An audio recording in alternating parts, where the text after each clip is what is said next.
കന്യാസ്ത്രീകൾ അറസ്റ്റിലായ കേസിൽ സിസ്റ്റർ പ്രീതി മേരിയുടെ കുടുംബം ഛത്തീസ്ഗഡിലേക്ക്, സഹോദരനും റോജി എം ജോൺ MLAയുമാണ് ഛത്തീസ്ഗഡിലേക്ക് തിരിച്ചത്. പ്രതീക്ഷയോടെ കാത്തിരിക്കുന്നുവെന്ന് കുടുംബം പ്രതികരിച്ചു. അത് കേൾക്കുമ്പോൾ ഞങ്ങൾക്ക് ഒരു ആശ്വാസമാണ്. ഞങ്ങൾക്ക് നീതി കിട്ടാൻ ഒരു മുന്നോട്ടൊരു പടിയും കൂടി ആയി എന്നാണ് കേൾക്കുമ്പോൾ ഞങ്ങൾക്ക് തോന്നുന്നത്. ബാക്കി ഡീറ്റെയിൽസ് ഒന്നും നമുക്ക് അവിടെ നിന്ന് അറിയാത്തത് കൊണ്ട് നമുക്കത് വ്യക്തമായിട്ടൊന്നും പറയാനും പറ്റുന്നില്ല. ഇന്നിപ്പോൾ ഓൾറെഡി പ്രൊവിൻഷ്യൽ ഞങ്ങളെ ഒന്നും അറിയിച്ചിട്ടില്ല. ബാക്കിയുള്ള ഡീറ്റെയിൽസ് പ്രൊവിൻഷ്യൽ പറഞ്ഞാലാണ് ഞങ്ങൾക്ക് കൂടുതൽ ഡീറ്റെയിൽസ് അറിയാൻ പറ്റത്തുള്ളൂ. അവരുടെ ശുശ്രൂഷ കേന്ദ്രത്തിലെ ഹോസ്പിറ്റലിലേക്ക് പരിശീലനത്തിനും ജോലിക്കുമായി എല്ലാ രേഖകളോടും കൂടി 2 യുവതികളെ കൊണ്ടുപോയതാണ് ഈ സിസ്റ്റേഴ്സ്. CBCIയുടെ പ്രസിഡന്റും എല്ലാം ഇക്കാര്യം സർക്കാരിൻ്റെ മുമ്പിൽ ഇതിനോടകം പറഞ്ഞു കഴിഞ്ഞു. ജാമ്യത്തിനായി അവർ ശ്രമിക്കുമ്പോൾ നീതി ലഭിക്കും എന്ന് നമുക്ക് പ്രതീക്ഷിക്കാം. മതേതരത്വം ദുർബലമാക്കപ്പെടുകയാണ്, ഭരണഘടനയെ ബലഹീനമാക്കുകയാണ്. ഛത്തീസ്ഗഡിലെ കന്യാസ്ത്രീകൾക്ക് നേരെയുണ്ടായത് ഒറ്റപ്പെട്ട സംഭവമായി കരുതാൻ സാധിക്കില്ല എന്ന് പാലാ ബിഷപ്പ് മാർ ജോസഫ് കല്ലറങ്ങാട്ട് പറയുന്ന പ്രതികരണമാണ് ഇപ്പോൾ പ്രേക്ഷകർ കണ്ടത്. ഭരണഘടനാ വിരുദ്ധമായ നടപടികളാണ് ഉണ്ടായത്.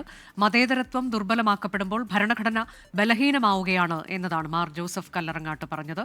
നമ്മൾ നേരത്തെ പറഞ്ഞത് കന്യാസ്ത്രീയുടെ കുടുംബം ഛത്തീസ്ഗഡിലേക്ക് യാത്ര തിരിക്കുകയാണ് എന്നതാണ്. സിസ്റ്റർ പ്രീതി മേരിയുടെ കുടുംബമാണ് ഛത്തീസ്ഗഡിലേക്ക് പോകുന്നത്. സൂര്യശ്രീ അതിന്റെ വിശദാംശങ്ങളുമായുണ്ട്. സൂര്യശ്രീ, സഹോദരനുമൊപ്പം റോജി എം ജോണും ഛത്തീസ്ഗഡിലേക്ക് പുറപ്പെട്ടിട്ടുണ്ട്. കേരളത്തിൽ നിന്നുള്ള ഇടപെടലുണ്ട്. MP-മാർ ഉൾപ്പെടെ അവരുടെ സംഘം അങ്ങോട്ടേക്ക് എത്തിയിട്ടുണ്ട്. BJPയുടെ പ്രതിനിധി സംഘമുണ്ട്. അപ്പോൾ എന്താണ് ഇവർ പ്രതീക്ഷിക്കുന്നത്?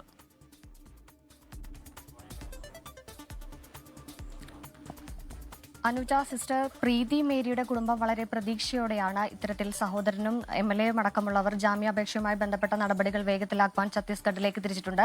ഇതിൽ ജാമ്യാപേക്ഷ ഉടനടി ലഭിക്കുമെന്ന് വളരെ പ്രതീക്ഷയോടെയാണ് കുടുംബം നോക്കിക്കാണുന്നത്. ഏതായാലും എല്ലാ വിഭാഗങ്ങളിൽ നിന്നും വളരെയധികം പിന്തുണ, സർക്കാരിൽ നിന്നടക്കം വലിയ പിന്തുണ ലഭിച്ചിരിക്കുന്നുവെന്നാണ് സഹോദരി മഞ്ജു നമ്മളോട് പ്രതികരിച്ചിരിക്കുന്നത്. ഇപ്പോൾ പ്രീതി മേരിയുടെ തന്നെ ഇടവകയിലെ വികാരി നമ്മളോട് പ്രതികരിക്കുന്നുണ്ട്.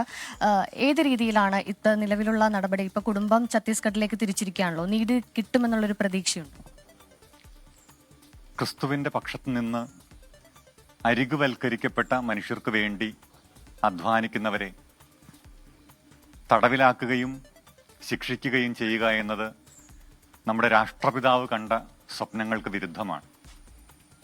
അദ്ദേഹത്തിന്റെ സ്വപ്നത്തിലുള്ള ഭാരതമെന്നത് എല്ലാവരെയും ചേർത്ത് പിടിക്കുന്ന മണ്ണാണ്. നമ്മുടെ മണ്ണിന്റെ ഒരു പാരമ്പര്യവും അതാണ്.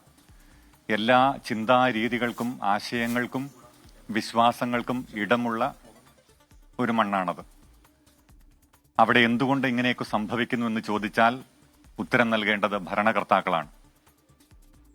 അരികുവൽക്കരിക്കപ്പെട്ട മനുഷ്യർക്ക് വേണ്ടി ഒരായുസ് മുഴുവൻ കഷ്ടപ്പെടുന്ന പാവപ്പെട്ട കന്യാസ്ത്രീകളോട് കരുണയോടെ പെരുമാറേണ്ടതിന് പകരം അവരെ കുറ്റവാളികളാക്കുന്ന ഒരു കാലം, ഒരു ഭരണരീതി നീതിയില്ലായ്മയുടെ അടയാളമാണ്. അതുകൊണ്ട് നീതി നടപ്പായി കിട്ടുക തന്നെ വേണം എന്നതാണ് നമ്മുടെ ആവശ്യം. അവരുടെ പ്രിയപ്പെട്ടവർ, കുടുംബാംഗങ്ങൾ, സഹോദരിമാർ, സഹോദരങ്ങളൊക്കെ അനുഭവിക്കുന്ന സങ്കടത്തിന് പരിഹാരമുണ്ടാകണം. ഈ സങ്കടം നമുക്ക് ആരോടാണ് പറയാൻ കഴിയുക? അത് പറയാൻ കഴിയുന്നത് അധികാരത്തിൽ ഇരിക്കുന്നവരോടാണ്. അവർ എല്ലാവരുടെയും കണ്ണീര് കാണേണ്ടവരാണ്, എല്ലാവരെയും ചേർത്ത് പിടിക്കേണ്ടവരാണ്. അത് സംഭവിക്കണമെന്നാണ് ഈ നാടും ഈ ജനതയും ആവശ്യപ്പെടുന്നത്. അങ്ങനെ നമ്മൾ പറയുന്നില്ല. നിയമ സംവിധാനങ്ങൾ നാട്ടിലുള്ളത് തന്നെ നീതി നടപ്പാക്കാൻ വേണ്ടിയിട്ടാണല്ലോ. സ്വാഭാവികമായിട്ടും നീതി ഈ പാവപ്പെട്ട കന്യാസ്ത്രീമാരുടെ പക്ഷത്താണെന്ന് നമ്മളെല്ലാവരും തിരിച്ചറിയുന്നു.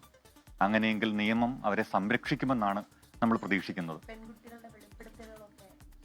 അതായത് അവര് പറഞ്ഞിരിക്കുന്നത് എന്താണെന്ന് വെച്ചാൽ ഞങ്ങള് തന്നെ ക്രൈസ്തവ വിശ്വാസികളാണ്, തീരുമാനത്തോടുകൂടി അല്ലെങ്കിൽ അങ്ങനെ ബോധ്യത്തോടുകൂടി തന്നെയാണ് വന്നതെന്നൊക്കെ ആ സമയത്ത് പറഞ്ഞ അന്ന് അപ്പുറത്തെ ഒരു പ്രാദേശിക ചാനൽ കൂടുതൽ അഭിമുഖത്തിൽ വരികയാണ്. അതിനുശേഷം പല സമ്മർദ്ദങ്ങളും ഉണ്ടായി, നിങ്ങൾക്ക് അറിയാലോ. എങ്ങനെയാണ് അതിനെ കാണുന്നത്?